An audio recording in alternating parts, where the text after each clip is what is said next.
Good morning, everyone, and welcome to the Doghouse Podcast. I am Fred Williams. And I'm Donna Williams. And today we are going to be speaking about some very important topics.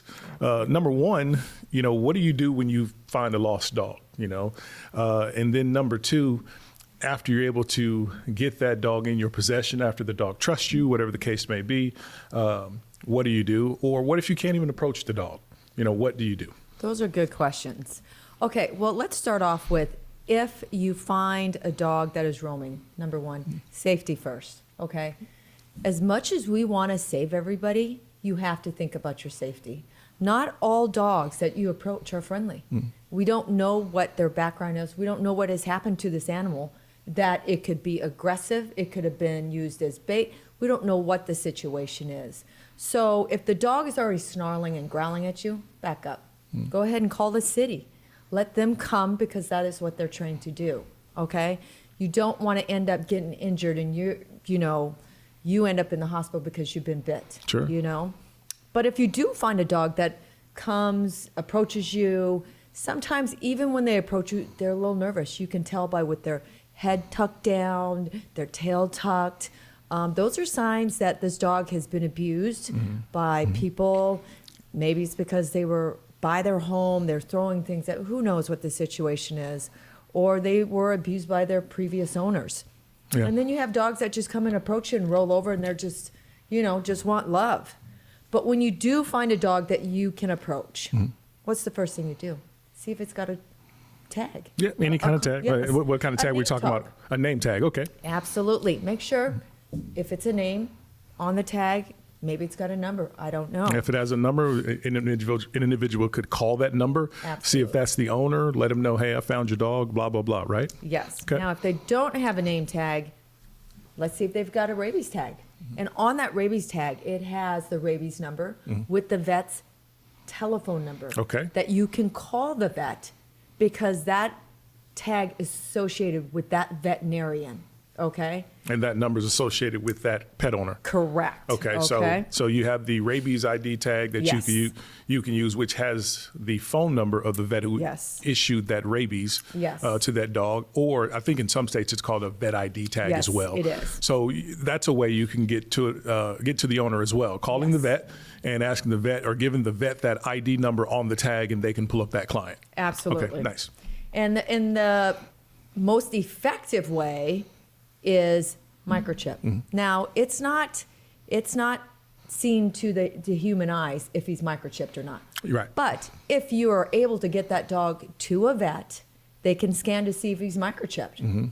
And let's hope that if he's microchipped, that the parents did their due diligence and registered their pet and put all their information. But if they didn't, Right, because microchips are given subcutaneously, right? Yes, it is. So an individual who finds a dog, it doesn't have a name tag on, it doesn't have a rabies ID tag or vet tag ID. The third step is, hey, it's in your possession. Let's go find a veterinarian or someone who can scan for Absolutely. the microchip to see if the dog has a microchip. Yes. And if it's registered, then the microchip company can get in touch with the pet owner. Absolutely. Okay. If they haven't, transferred ownership or anything like that to somebody else. Yes. Okay, all really good things to know. So what about children? So many people find lost dogs, right? And they're really lackadaisical. They think the dog's nice or whatever. Yes. Is it a good idea to have your children around you while you're trying to get a dog? Absolutely not. Okay. We don't know if this dog is good with kids. First of all, there's a lot of steps that you should take unless you're already an experienced dog owner who's adopted a rescue dog. But even then, it's really important that you have to use some common sense. Sure. Okay. Just because he's nice doesn't mean that this dog is going to be good with your kids or anything else. Right. We don't know what's going to set this animal off. Right. It could just start charging and running because it's scared, right? And the kid tries getting away, it bites the kid on its way out. So anything could happen, right? So the best advice is to just, hey, if you find a dog, it's exciting for the children. Don't let that excitement, deter you from protecting your children first, Absolutely. right? Let's get the children in the car, in the house, somewhere away, and then let's deal with the animal. Yes, absolutely. Like with anything else, safety should be your number one priority for yourself, for your family and for your other pets. Right. Okay? Because we don't know if this dog's been vaccinated or not. Right. Number one, we don't know what has happened, you know? So the last thing you want to do is put anybody in harm's way. Sure. When it comes to things like that, you know? Sure. So. Okay, so we've gone through all the protocol. You know, we have the dog in our possession. We've looked for the tags. Maybe it has a name tag on with no phone number. Maybe it has a rabies ID tag on, but the vet says that client's number is no good for me anymore. Exactly. Or the microchip is not registered. Exactly. So what then can we do? And we're going to talk about two different things here.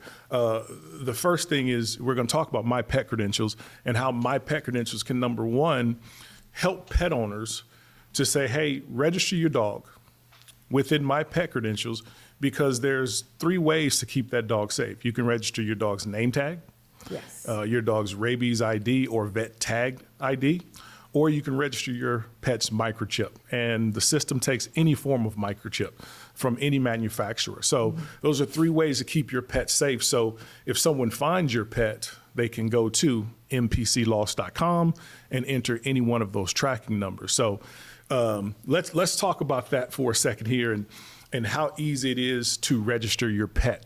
So you have to go to mypetcredentials.com. Absolutely. And register. So once you register, what information is it asking for on your dog to get the dog registered?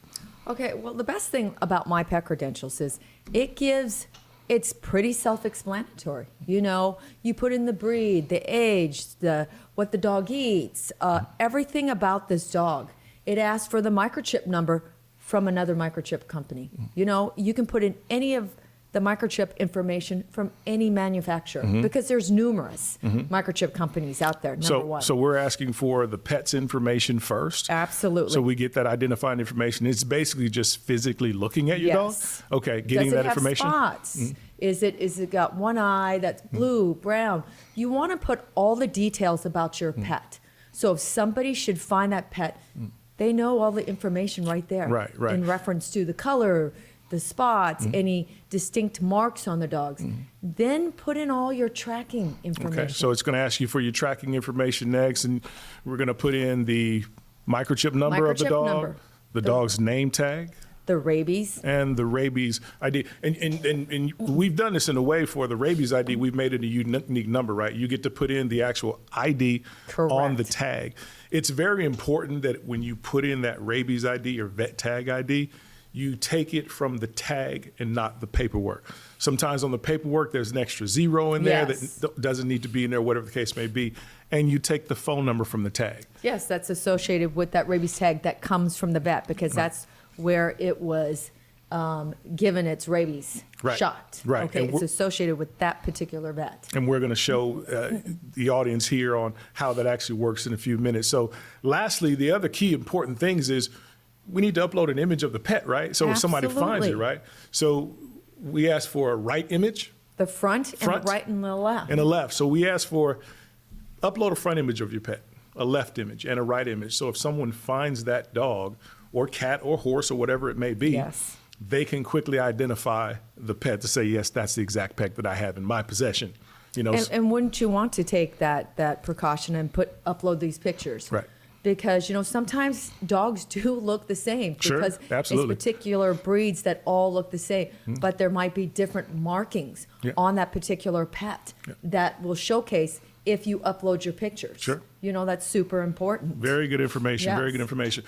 So we're going to get into 2 parts of this. Yes. One, after a pet owner has registered, what exactly does that look like when someone else finds that pet?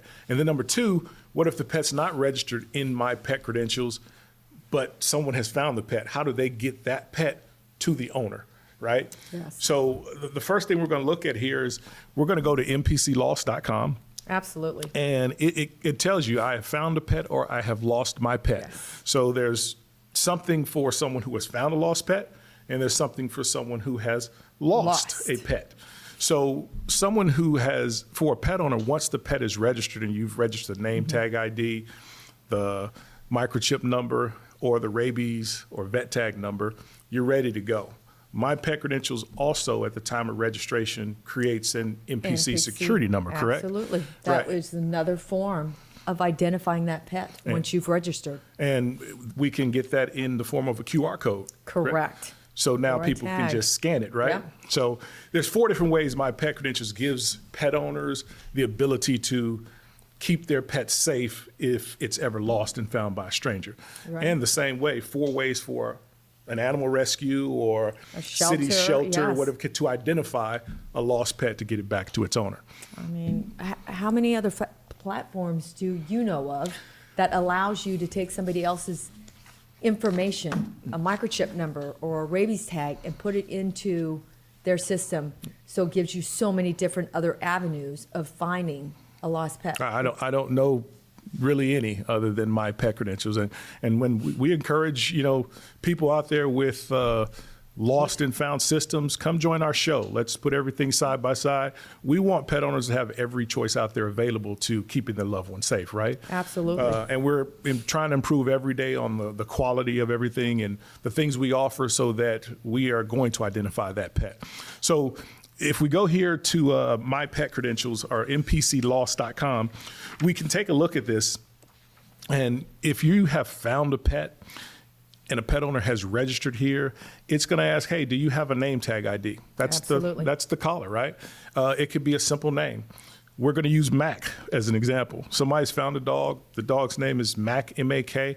They have a name tag. They put it in as Mac, and they hit enter. It's going to bring up all the identifying information on the pet. Here, there is no front, left, and right image uploaded, but the images would be there. Yes. It's going to give the dog's name, the identifying information, the age of the dog. If a name is taken, like Mac is already taken, people can make up their own ID, like Mac281, Yeah. to give their dog a unique name tag ID. Just make Because sure that's on the system tag. only allows one name. Correct. So the best thing is that, what if there's 52 Zoes? That's correct. It's just not going to let you put everybody's Zoe in the system. That's right. Because then it'll pull up all these other dogs. So when you do it, make sure your name's unique. Absolutely, absolutely. So this is a unique system. It only allows one tracking number per dog. Yes. So it brings up one identifying dog. So you have the NPC security number that's generated at the time the dog is registered, Yes. just like the human social security number. It's formatted, and it's comprised of letters and numbers, and letters are always lowercase, right? Lowercase, yes. And then obviously the microchip was the largest and most easiest way to identify a pet throughout the country, right? It's the most effective too because it's subcutaneous. It's not going to get lost. So it's a good way to track a dog. Well, here's the problem with the microchip is as effective as it should be. As an owner, if you don't register, what Right. happens? Right. Does you no good. It's not effective. Yeah, and if you transfer that dog to someone else and then you don't upload the new information and the other, you know what you have to do is you have to track down that microchip company, track down for them to Right. track down the It's owner. time-consuming. And if it's not the owner, what happens? We don't know who it belongs to because now the phone's been disconnected. The new owner doesn't, Right. So it's just a big cycle, and it's The very big cycle of getting nowhere, right? Yes, Yeah. absolutely. And then lastly, rabies ID, vet tag number. You put the rabies ID and the phone number on the tag, and that's a way to identify. Absolutely. So for training purposes here and to show the audience, we're going to use a microchip number. We're just going to type in a microchip number of a dog here,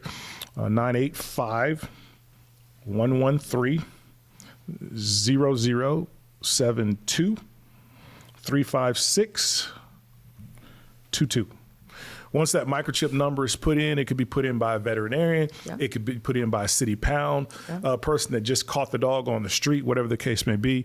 They hit enter, and it is going to bring up that pet owner's dog. It's going to bring up the pet owner's, the name of the dog. The dog's name is Star. The age, the gender, Her the breed, picture. the color, Front, her left. left eye color, Yes. right eye color, body spots or markings, Yes. and any important, helpful information the pet owner put in. And as you said, a front, left, and right image of the Yes. pet, right? So if you had this pet and you pull this up, you're going to be like, that is the dog I have. It asks a question. You have found Star correct. It's even going to give the vaccination details of the lost dog. Just let the Good Samaritan know or the animal rescue know that, hey, you don't have to over-vaccinate this dog, Absolutely. right? It's been vaccinated. Here's what's expired. Here's what's good. Orange obviously means it's going to expire within the next 30 days. Yes. And then if this is the pet that you have found, hit yes, contact owner, and you can send the owner information. And notice here, the way you've put this together is that you don't know who the owner is. You don't know the Exactly. owner's name, the phone No. number. So all this is private rather than having an owner's phone number on the collar Yes. or their address or whatever the case may be. You can send them a message. Most importantly, what I like, the technology that's been put in here is that if this is a city worker and somebody has picked this dog up from the street or something Yes. and they're headed to the shelter, the pet owner doesn't even know their dog is gone. Exactly. By the time they get home from work, they're like, where's my dog? Right. They're And what are calling they how gonna many do? shelters? 20 to find their dog? And then them trying to describe the marking on their dog. Sometimes that I Right. might say chest and Right. somebody might think something else at the Right. shelter and they're like, we don't have that dog. Right. But the dog's actually really there. Right. So this is a good tool for someone to say, hey, my name is Albert, whatever the case may be. I found your dog on Ferment Street, and it's going to be at the animal shelter downtown after 5 o'clock. So it's a good tool for anybody to use as long as the pet is registered. And again, remember, this can be done with a microchip number. Yeah. It can be done with a rabies ID vet tag. The name and tag? And a name tag. And we give you the MPC security number as a QR code where you can just scan. Nobody has to go to this website, Right. and this information comes up, right? Yes. So great tool, right? Absolutely. That's really important because you know what it does? It finds the pet, pulls up their information in real time, right there and then. Yep. You don't have to call, let me get on Google. Let me call the microchip company. Let me see if he's been registered. Right. That we don't know who it is. Right. The microchip company has to call the person who found the dog back to Right. say, because they can't give out the information and you wouldn't want them to. Right. Right? So it's a big cycle. That's, the microchip, like I said, is the only effective way. But what other platform is there? There's nothing like MPC Right. that And when- allows you to do all this. And when the message is sent to the owner gets a text message, Yeah. an email, and a notification on their on their mobile app. Also, their Co-owners. or emergency contacts Yes. gets a text message Yes. and an email, right? Yes. And if you're the husband or wife or the co-owner, you're going to get a notification on your app as well, right? Absolutely. Fantastic job with this piece of My Pet Credentials. I know this is only one end of it, and we're going to get to the second end on, well, if the dog is not registered in My Pet Credentials, Yes. how does My Pet Credentials help that dog get back to its owner? Yes. Yeah, we really appreciate you taking the time to tune in and listen to the things we had to say about, finding a lost dog. What do you do? How do you approach a lost dog? And also giving us the opportunity to display My Pet Credentials to you from a pet owner's perspective. We'd like for you to stick around, tune in to episode 2. We're going to get to the other end of this thing. What do you do when a pet is not registered in any system, including My Pet Credentials? How can that benefit an animal rescue, Good Samaritan or Shelter. individual, or an animal shelter? Absolutely. And how can that benefit the pet owner who lost that loved one? Yes. Animal rescues, shelters, city workers, make sure you tune in for this next one.